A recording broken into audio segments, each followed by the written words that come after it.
Assalamu alaikum everyone, my name is Bedr, like the battle. Today we got another vlog. I'm gonna show y'all through the life of a Muslim running the e-com business.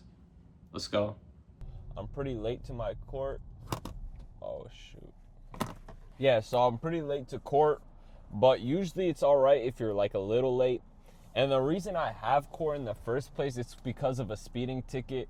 And I made this video a while back about how listening to music got me a speeding ticket, and I was like, make dua that my ticket gets dismissed. And alhamdulillah, that ticket got dismissed, but this is another one. This one, I don't even think I deserved it, man. I was, they were saying I was going 50 on a 40, but it was like the weirdest ticket I ever got because the cop wasn't even in, like, he didn't even pull me over. So pretty much I was driving slower than the car next to me, by the way. And I was going for sure slower than the car next to me. And the cop, he's standing in the middle of the road, pointing at everyone, telling everyone to do this. So the car next to me, bro, just drives straight past him. He almost runs him over. The cop tries to get in front of the car, like tell him to stop and like go to the right. Nah, he does not care. He keeps driving. The cop almost gets run over. Me, I gotta take that turn anyways. It's like the shortcut to my house. So I do it, not even listening to the cops, just going there because that's where I usually turn. I turn the right and he tells me to pull the window down. I thought he was gonna tell me like the road is closed, something like that. Like genuinely, I swear I did not think I was gonna get a ticket. I thought he was gonna tell me something about the road being closed or anything like that. He says you're getting a ticket for speeding.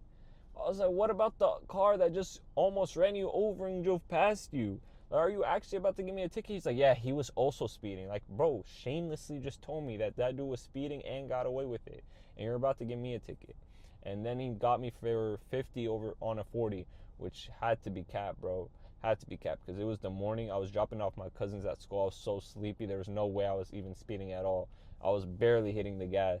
It's all good though, alhamdulillah. Hopefully the case gets dismissed. Bro, and I'm stuck in traffic though. But yeah, that first ticket, it did teach me the lesson and not listen to music. And I've been pretty good off of it, alhamdulillah. Alright, so after I finish with court, I'm gonna let y'all know if I got the case dismissed or if we had to pay the ticket or what would happen. I'll let y'all know with the update afterwards.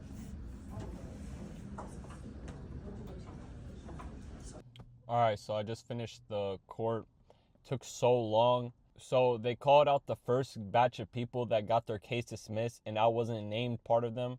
So I started to get worried. But then they said there was another calling of people that got dismissed. So I was like, all right, they're going to say my name now. They didn't. So then I get personally called, and she tells me the officer showed up. Like, since when do the officers show up? I was told they always don't show up and you always get your case dismissed. But nah, bro. And on top of all of that, and the officer crashed out on me. He was like, turn off your phone, and if I see your phone again, like, he said he's gonna take it. He was just crashing out on me the whole time. The first time I was trying to hear something, he's like, get off the phone call. Like, bro, I'm not on a phone call, bro. But he was like, you think this is a game? So anyways, he told me personally, like, if I see your phone, I'm gonna take it, even though everyone else is on their phone. So I couldn't even be on my phone, and I was there the longest, bro. It was like a Fortnite game. Started off with the room being full, and by the end of it, there was only like 4 people. I was in endgame. And after a long time, my lawyer, she said my case was dismissed. You know, I just had to wait the longest for it to actually happen. But alhamdulillah.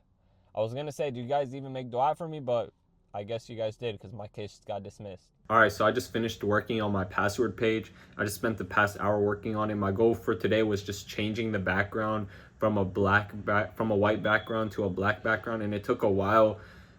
It was a lot of complicated stuff because it involved like coding and stuff like that, but I finally got it done. And like the second I started working on it, I just all of a sudden felt so sleepy and tired. Have you guys ever felt that, like, as soon as you guys want to start your homework or get some work done, you just all of a sudden feel like so like tired and sleepy? But I don't know, man. I worked through it, and I don't even know if it was worth it. Let me know what you guys think. It basically looks like this now.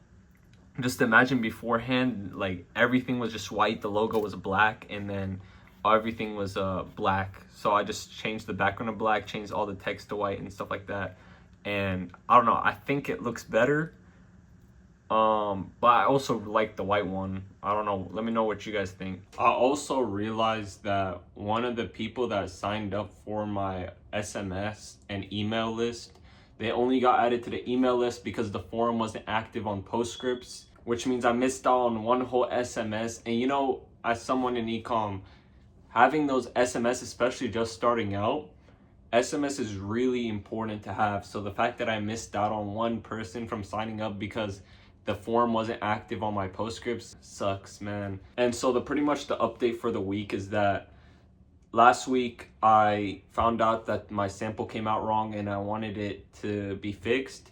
And one whole week later, I just finally texted the manufacturer the new measurements because I was waiting for him to just measure it out for me and like just show me how his measurements make sense. Because if you guys don't remember, his shirt, the lengths made no sense. Like it made no sense compared to any shirt I measured. So I was like, can you measure? There's no way like it came out like that. And he measured it and somehow his shirt came out like that.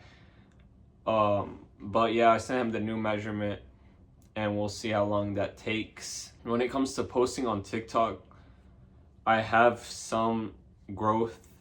I think in the past like 2 weeks or something, I've hit like 80,000-90,000 views or something like that in total across all videos, which might seem like a lot saying it like that, which is probably why I said it like that. But like, if you think about it, it's not that much.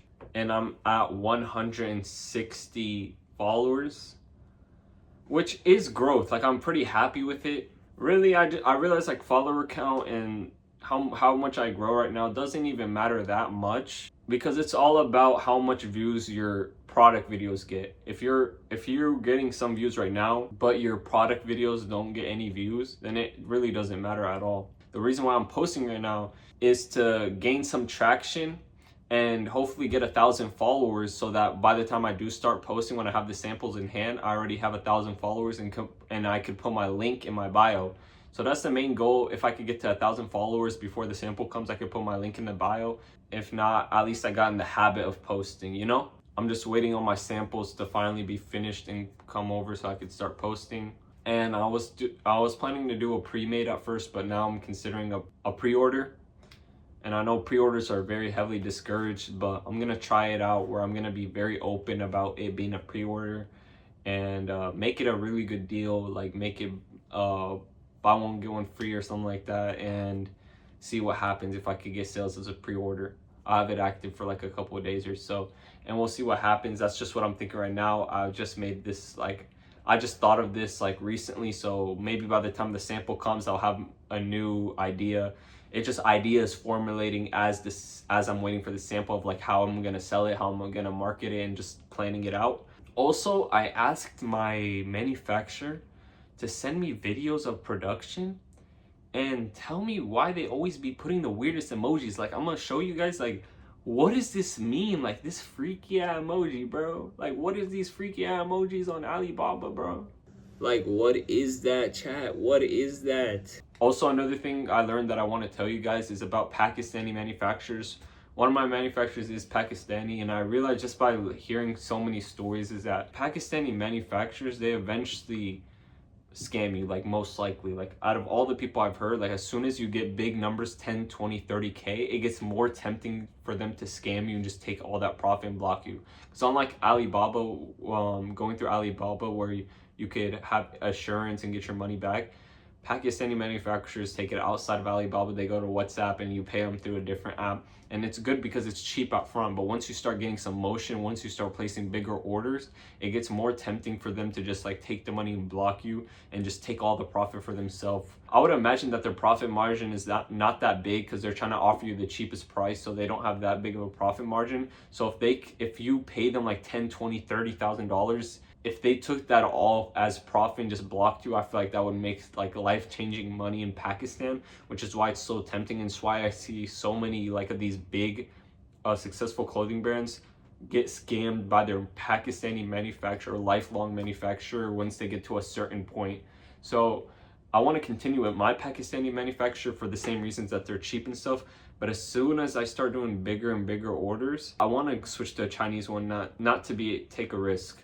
I'm already taking a risk with one bulk, but my manufacturer is vetted and he does have like social proof, testimonials, and a good Instagram following count, which is what you're supposed to look for Pakistani manufacturers.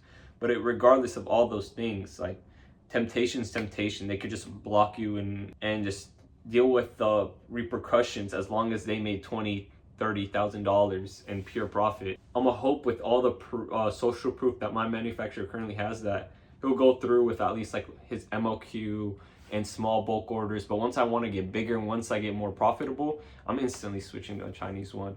And if he's watching this video somehow, I'm sorry, bro, but I know like Pakistan, they're my Muslim brothers, but you guys have scammed too many people and there's too many stories out there for me to trust it. And once I get big, I can never place a over 10K bulk order with a Pakistani manufacturer just because of what I've heard. So yeah, that's some little sauce from what I've learned recently. But yeah, that's a little quick update on what's happening with my business. All right, so before I go to sleep, I'm gonna go ahead and write a habit tracker that I could put on a wall. If you guys don't know, a habit tracker looks like something like this. This is my old habit tracker that I just finished and I'm gonna write a new one. It like has a bunch of basically habits I want to do. Every day you go ahead and you check each habit that you did, and then you could keep track of what habits you didn't do. So it basically motivates you to get your habits done, or else you're going to sleep and on the wall you see that habit doesn't have a check on it.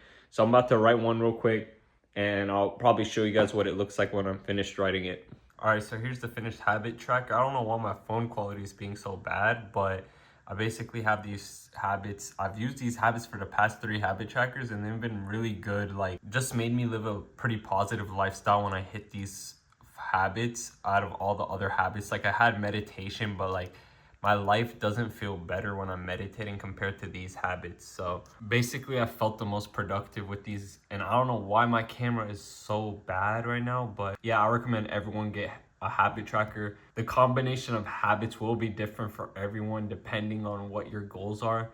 These are just what works for me. But yeah, I'm about to snooze and go to sleep. It's like 10:30 right now, so I'm about to just memorize some Quran real quick and then read and go to sleep. And I hope you guys did enjoy this little mini vlog. Hopefully in the future I start vlogging more and keep up the value and try to implement as much value as I can into these videos. But that's it for today. Assalamu alaikum.